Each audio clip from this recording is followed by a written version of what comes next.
You're listening to the Mastering Money in Midlife podcast with Debbie Sasson, episode 36. Welcome to Mastering Money in Midlife, a podcast for midlife women in business to overcome financial anxiety and make more money without burning out or sacrificing their families. Join certified life and money coach Debbie Sasson as she shares practical business strategies and mindset shifts that help you dissolve the money blocks that keep you stuck in a cycle of under-earning and under-saving, sabotage the growth of your business, and prevent you from building the wealth that you desire. Hello, my friends, and welcome back to the podcast. Today, we are going to talk about how to make better and quicker decisions in your business. Because I have recently made some big decisions in my business. I want to share those with you. And then we're going to talk about decision-making in general and how it impacts your business, the speed with which you grow your business, and also the speed with which you get information that you can analyze, assess, and evaluate in your business to make more decisions going forward. I made two big decisions for July. One was in June. One was just last week on Thursday night. The first decision I made at the end of June is that as of July 1st, I will no longer be working with clients on Tuesdays. I've had Tuesday marked out in yellow in my Google Calendar for at least a year, but I never committed 100% to Tuesdays off. And I made a decision when I was meeting with my coach in June that from now on, I am showing up for myself on Tuesdays, allowing myself to rest, relax, give my brain space to just bubble up and be inspired and come up with new ideas. Also do admin because we never get out of administration. There are always taxes to file, bills to pay, laundry to do, things to do around the house. And from now on, Tuesday is my day that I get to do it all. In fact, it's Tuesday morning. I am still recording my podcast on Tuesday mornings. I have committed also to recording this in the morning on Tuesdays and not any other time of the day, which I can easily do when I don't commit to this time. And after I record this podcast, my daughter is coming over because she wants to talk with me about the possibility of becoming a financial coach. Now, how wonderful is that? It would be a wonderful thing that it goes from generation to generation in our family, and we're going to see how quickly she can make a decision. The second decision I made, I know I said two, but it's really three. The second decision I made last week was that I closed down my Facebook group, Savvy Money for Women in Business. I show up many places online. And after I recorded last week's podcast, when I talked about protecting time because it's one of the most valuable assets in our business, and the thought was bubbling that, you know what? My Facebook group is one of the places where I do love to show up and share value. And there are many other places online where people can connect with me. So Thursday morning, I announced that at the end of the day, I'm closing my Facebook group. If you were in my Facebook group, thank you so much for being there. It was a pleasure serving you in that way for many, many years. And Thursday was big decision day because at the end of the day, I was actually lying in bed at 10 o'clock at night. And all of a sudden, I had this epiphany, inspiration, that my group, Wired for Wealth, is composed of people who are very much like me. We are wives and we're mothers, we're business owners, we're sisters, we're daughters. I'm a grandmother. Another woman is also. We have very full, beautiful lives. And it occurred to me that extending my program from 6 months to 9 months, and rather than meeting weekly, having 3 weeks on, 1 week off, 3 weeks on, 1 week off, was a better way to serve my community. I announced it very, very quickly. I actually reached out, left a voice message for my coach. I didn't even wait for her to reply. I quickly went into my Facebook group, announced this is what we're doing. I haven't even thought about dates. They also get to benefit from 27 sessions instead of 22 sessions, which was the original plan. So I felt in my body these full body tingle and alignment, and this was going to be an over delivery for my clients. And so I'm just shameless plug for my Wired for Wealth mastermind. If it was something that you were deliberating, didn't make a decision on yet, price is the same. The time frame has been extended to 9 months, so you may have missed the first few sessions. Recordings are available, and you get an extra 3 months at the end. So feel free to reach out to me if you want to inquire about it.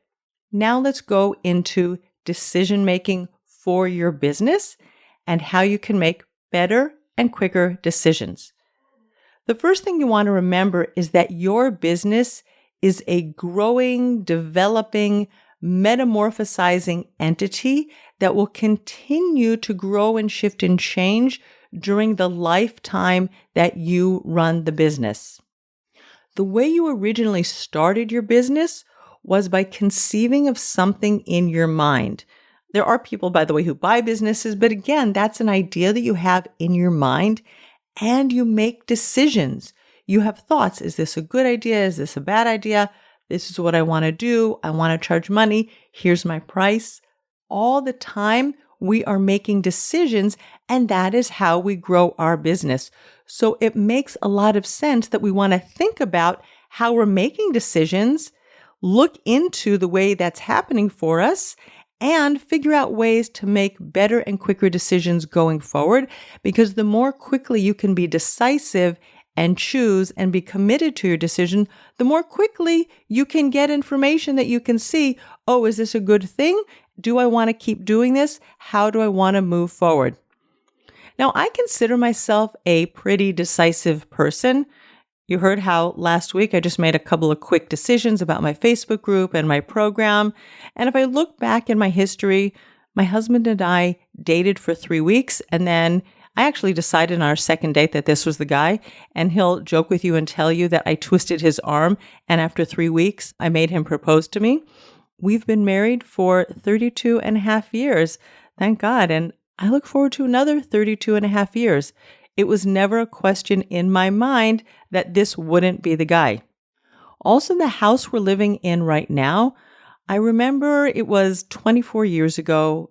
It was May, and I started hearing about a new neighborhood that was being built in Beit Shemesh in Israel, where we live now. And then 2 weeks later, I heard about it again, and I made a phone call. I spoke with one person on the phone, and I called my husband at work and I said, we're moving to this neighborhood, and we're moving next to this person. That's a very big decision to make in a very short period of time. Yes, there were certain factors. The neighborhood is very near where my husband's office was going to be moving to, so it made sense from that point of view. But within, I think, 2 or 3 weeks, we had signed on the contract for the house that I have now been living in for 24 years. You can make decisions very quickly. Sometimes those decisions are so huge that they just boggle the mind, and we have no way to even evaluate whether the decision is going to be good or bad. It could fail or not fail. Like when I think back to the first apartment that my husband and I bought in Jerusalem, and this was 31 years ago, we needed to take a mortgage. Also for this house, we needed to take a mortgage. We have never had the cash that we could invest 100% in our house. And at that time in Israel, it was very high inflation, and our mortgage was linked to inflation. And being a financial person, I ran a few quick scenarios, and I looked at what the mortgage repayments would mean for our family and for our finances. And I looked at them under different inflation scenarios. And it got to be that at 30 years, the last payment on our mortgage was going to be like 1,000,000 shekels. That's a monthly payment, or more than 1,000,000 shekels. And that was such a mind-boggling concept, completely disconnected from any reality that I could face or measured against. It was kind of like a decision, well, this is what everybody's doing. I may as well follow the pack and do the same thing. as them. I mean, I don't know what 1,000,000 shekels looks like in a month. I've never had that kind of money. I've never paid that kind of money. I guess that means that I'm going to be earning way more millions than that when we have to pay our final mortgage payment. So let's just jump in and do the thing. That's one kind of decision. The second kind of decision is that you have a little bit more information and you can sort of hedge your bets a little bit. Like when I decided very, very quickly to buy the current property that we're living in, it was like, okay, we own an asset, which was great. We can sell the asset. It's not like we're putting all of our eggs into one basket. And what's the worst that can happen? The neighborhood won't work out. Something's going to happen. I'm going to lose some money on the deal. Right now, I'm not in favor of losing money, right? We don't like to lose money. I'm a money coach after all. But when I sort of thought about what's the worst thing that could happen, okay, this isn't going to be the neighborhood that works out for us. They were just raising the ground and building up a new neighborhood. We had no idea what it was going to look like, who was going to be here. Thank God it all worked out beautifully, and it's been an amazing, amazing decision for us and for our family. But I said, you know what? We can always sell the property and move somewhere else. It didn't look like the downside was all that huge. So it's like, okay, let's do it. Let's do this thing. And we did. And really, thank God, we looked at one property. We bought it on paper. We paid it off. We finished our mortgage. And we're very, very thrilled that we're here. The third kind of decision that people make, and sometimes they spend so much time deliberating on it, and I'm also guilty of this. This has happened to me in my business journey and in my past. And I looked specifically for examples of where I'm not decisive, because I do consider myself to be a pretty decisive person. When it comes to our businesses, we can spend so much time deliberating the little things in our businesses that have a very minor impact. It might be which email program you're going to use. Will it be MailChimp or ActiveCampaign or Flowdesk or ConvertKit? And the funny thing about them is all of those services work. They all have their own businesses, and their businesses continue to attract new members, new subscribers, and they're growing and they're developing. And we have this idea that we need to find the best, as if the second best or the third best isn't going to be good enough. And we can spend our valuable time and our valuable resources deliberating in our head, should it be this one or that one? And as we spoke about last week, managing your time as one of the 5 most valuable assets in your business is critical for you and your business. And when you're all the time pulled over whether it should be this or that on really ostensibly very minor decisions for the growth and development in your business, it's sucking away valuable time that you can be using to think about your clients and how you can better serve them. When you are deliberating a decision, like your price, for example, I want you to pull back from the decision. And this is the process that I'm inviting you to go through. And it's very poignant to me because I was doing this exact thing 2 years ago. I had a friend, another coach, and we would peer coach every Thursday afternoon. And for several weeks running, I was bringing up my pricing decision. I was at a point in my business where I was ready to raise my price from $5,000 to $6,000 for a 6-month coaching package. I kept bringing this decision week after week to my peer buddy coach. And at the end of 2 or 3 weeks or 4 weeks, she said to me, Debbie, stop it. I'm not willing to coach you on this decision anymore. You're going around and around and around in circles and you're not getting anywhere. And the more time you spend in this indecision, you're not deciding to go through with the thing and test it out and see if it works. That was a big aha moment for me. And this is what I had to do. I was a newer coach then. She was also a newer coach then. And I have now developed this process that works for me with my decision making. And if I had known it a couple of years ago, it would have made my decision on my price that much quicker. The first thing that you want to do is drop into your body and really pay attention. Do a body scan. Notice how the energy is moving in your body when you're thinking about making a decision. It could be that your body is all tingly and effervescent and like really, really on fire, like it was with me last Thursday night when I made this decision about my group coaching program, Wired for Wealth. Or it could be there's a lot of fear in your body about taking the next step. Discomfort and feeling your discomfort is always the currency of growth. Allowing yourself to just be with that fear or worry or fear of judgment. Maybe you're worried that people are going to judge you because you've raised your prices and they're going to think like, oh, who does she think she is? But just allow all of that fear to be there and pay attention to it. It has a message for you. It wants to be listened to and it wants to be processed. So really drop in. I was working with a client this week who felt like clamping on his head, just like that taking the next step in his business was just like this pressing, clamping on his head that felt so uncomfortable. And I worked with another client who felt like this like burning fire, like rising up through her body and into her neck and throat.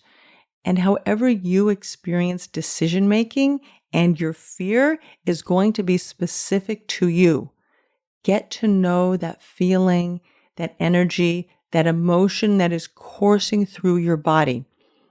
It'll probably be telling you a message like it's afraid of loss, like that could be a financial loss, fear of missing out. Like let's say, for example, one of your friends like calls you up and says, hey, I have tickets to a concert next week. Do you want to go with me? And you might really want to stay at home and relax and not go out, and you don't like the noise anyway, and you're not such a social person. And at the same time, you might be worried, oh, but if I don't go, what is my friend going to say about me? Maybe it's going to be a really great event. Maybe I really should be there. And there's this FOMO, fear of missing out, that's like bubbling up inside you. And you have this tug of war because you really don't want to go. You really want to stay home. Allow that energy to be in your body.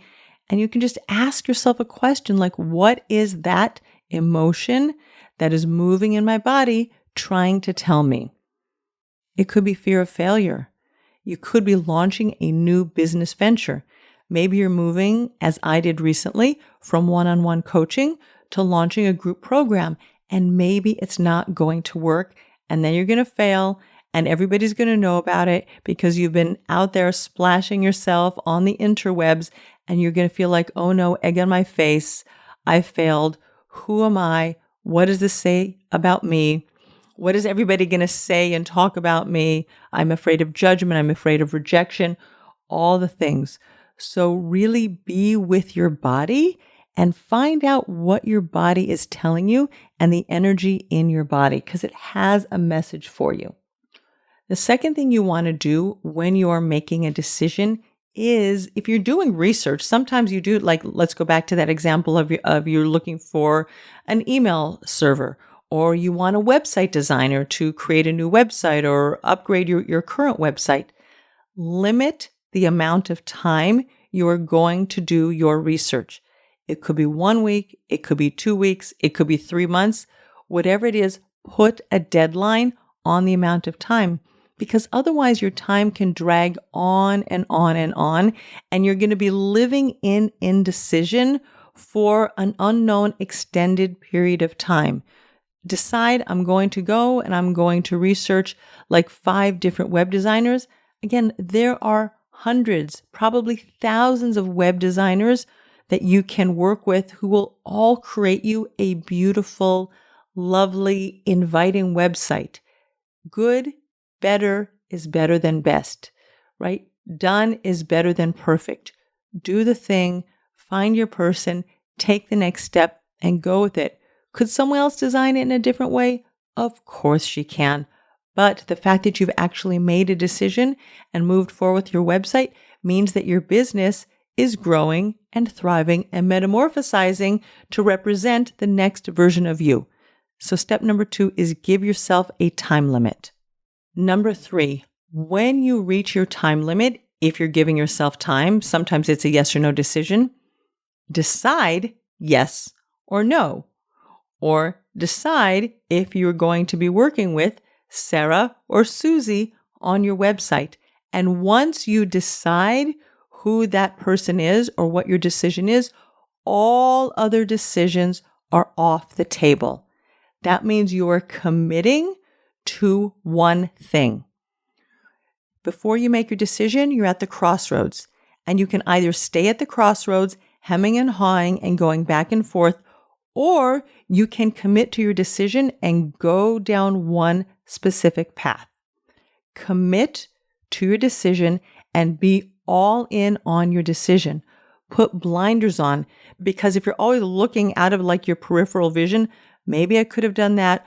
Oh, she would have been a better website designer. Oh man, look at what that person is doing. Oh, I could have had all of these fancy bells and whistles if only I'd kept doing some research and gone with that person instead. Don't do it. Put on your blinders and go forward. Commit to your decision. You might want to reevaluate, and that's going to be another step that we're going to talk about. But for the moment, while you're in it, give yourself a time frame to be all in. It could be 6 months. It could be 1 year. If you have just recently raised your prices, commit to your new prices and becoming the person who charges those prices, and become familiar with your decision. Commit to it, and you need to become that person.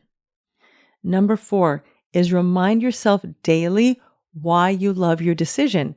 And I have some thoughts that I think on purpose daily. And one of them is, I love my offer.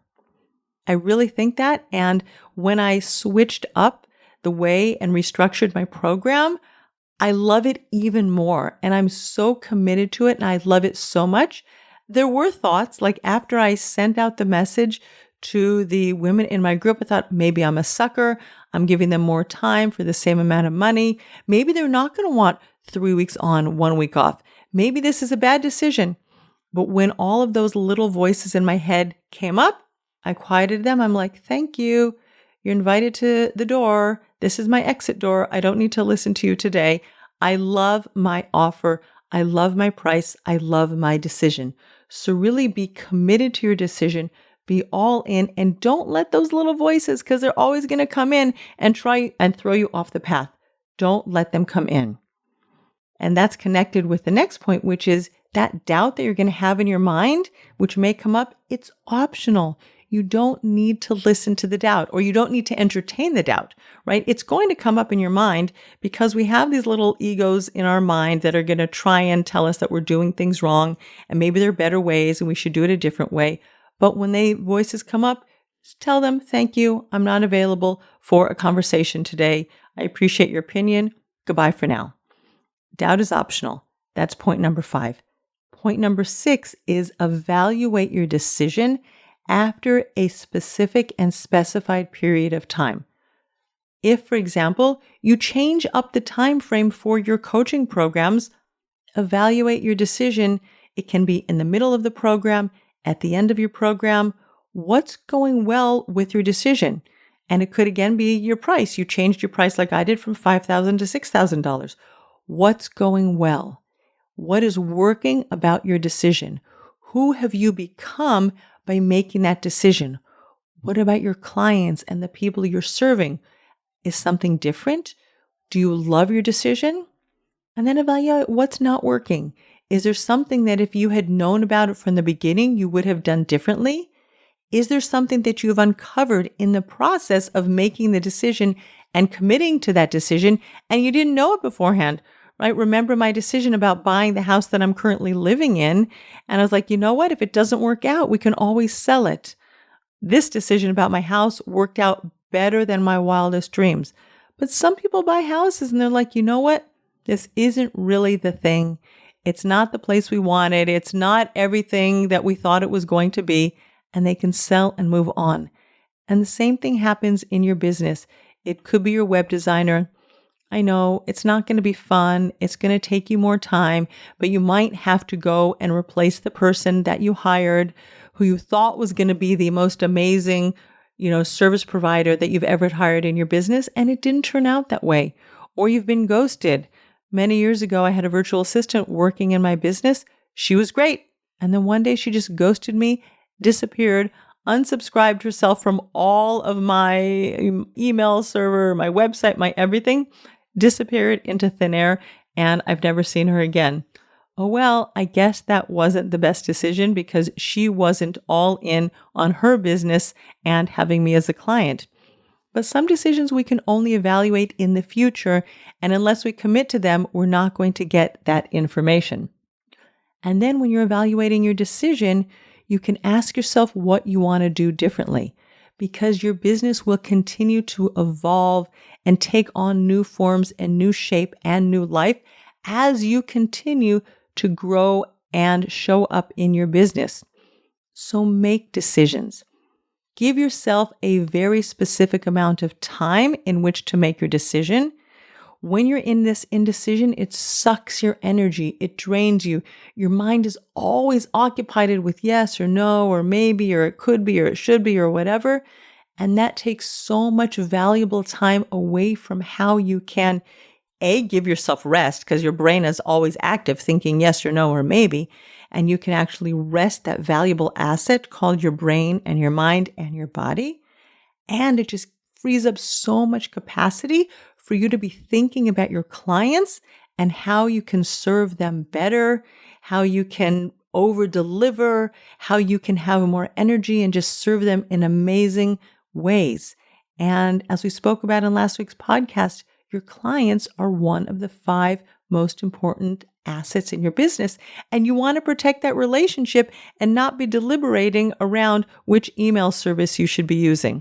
Or is your price going to be $5,000 or $6,000 or $397 or $497? Those are really minor decisions.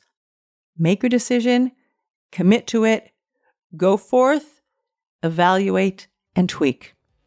All right, my friends, that's what I have for you today. Go make a decision in your business. Send me an email. Let me know what it is. And I look forward to seeing you next week on the podcast. Bye-bye for now. Thanks for listening to Mastering Money in Midlife. If you want more information on Debbie Sasson or the resources from the podcast, visit masteringmoneyinmidlife.com.